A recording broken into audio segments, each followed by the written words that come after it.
Hey, let's talk. So, last year I had a great garden. It was beautiful. I'm in zone 10A, right? I'm on the second floor balcony. Have a garden. I'm in a building. I have a big balcony and I have a garden out here, right? I'll insert pictures of my garden for last year.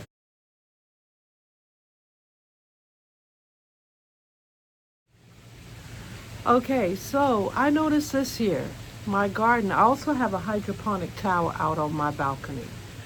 I noticed this year that a lot of my stuff, because I have fruit trees out here also. I have blackberry, blueberry, fig tree. They're all in pots. And I noticed they started losing their leaves. And I'm like, what kind of disease is creating this problem? I planted a small mulberry bush, and that the leaves disappeared on that also. So I'm like, why are the leaves disappearing in my garden? Why are certain plants are dropping their leaves? I didn't see the leaves on the floor anywhere. I thought maybe the wind blew it away. I'm like, my mind was blown. I looked at the plant. It wasn't disease infested. There was no bugs on it. There was no disease on the plant. Why were the leaves falling off? So I chalked it up. Maybe I'm overwatering. Maybe I'm doing something not right. Even though the stem of the plant was green and, the leaves disappeared. I'm like, what is going on? So I had a big kale plant, had 8 or 9 leaves on it. It was right there in my hydroponic tower. I'll show you a picture of that also.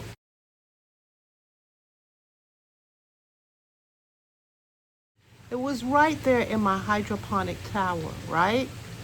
And guess what?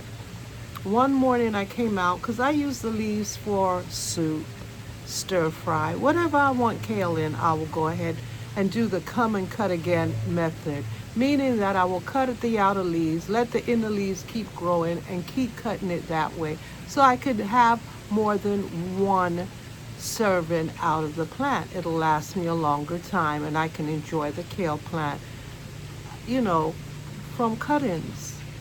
So one day I came out here to look at my kale plant because I wanted to get some kale because I was going to make a stir fry.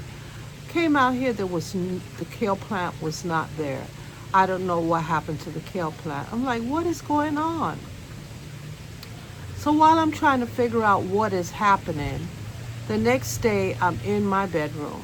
I hear a knocking at the door on my balcony. Now I'm like, who could be knocking on the door of my balcony? I'm on the second floor. How is someone going to get up to my balcony to knock on the glass door? So I go out to see what's going on. Who do I see? An iguana banging his head against my door. We're going to call this iguana, we'll call him Charlie, right? So Charlie's banging on my door with his head like he wants to come in, or like maybe I have more leaves inside, more plants that he hasn't gotten to yet, and I need to bring them out. He's trying to strong arm me. Whatever he's trying to do, I was not in it, right?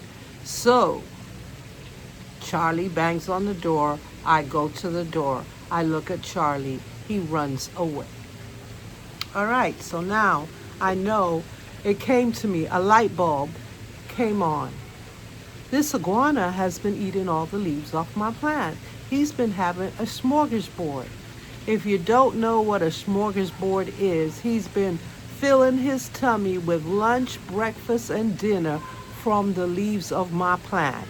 He keeps coming up here and enjoying himself on my plant, on my dime, my plants, like he is paying mortgage or rent for this balcony.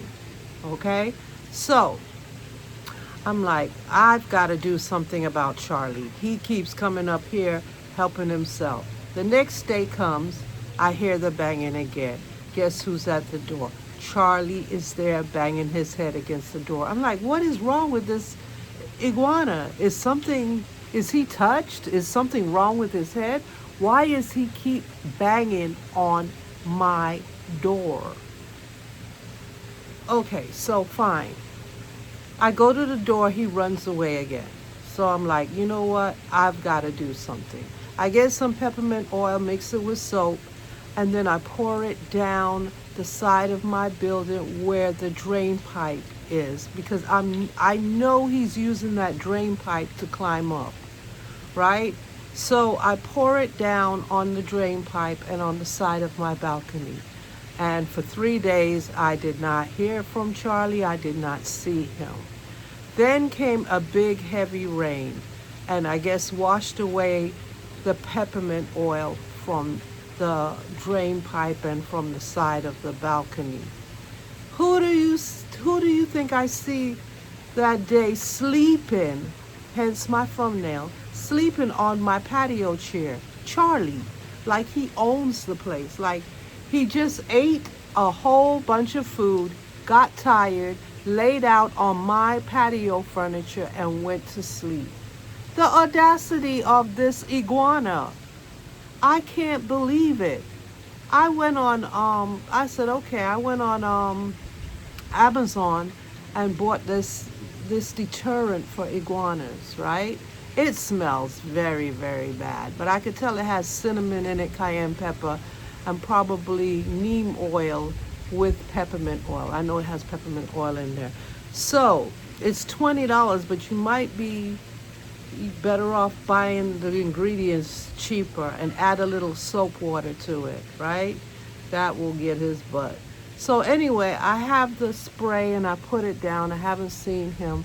Every time it rains, I have to reapply it. Hopefully I can get my garden growing again because Charlie would not leave my garden alone. I hear it takes about 3 days for them to forget about, break a pattern and forget about where they were going and go somewhere else. So I'm going to keep pouring it down for 2 weeks and see what happens. Hopefully he won't come back here. He won't touch anything in my garden and he will keep it moving. Thank you for joining me. Any suggestions, drop them in the comment, and let me know, have you ever been through something like this, right? This is Gardening with a Budget in Zone 10A. Have a wonderful day.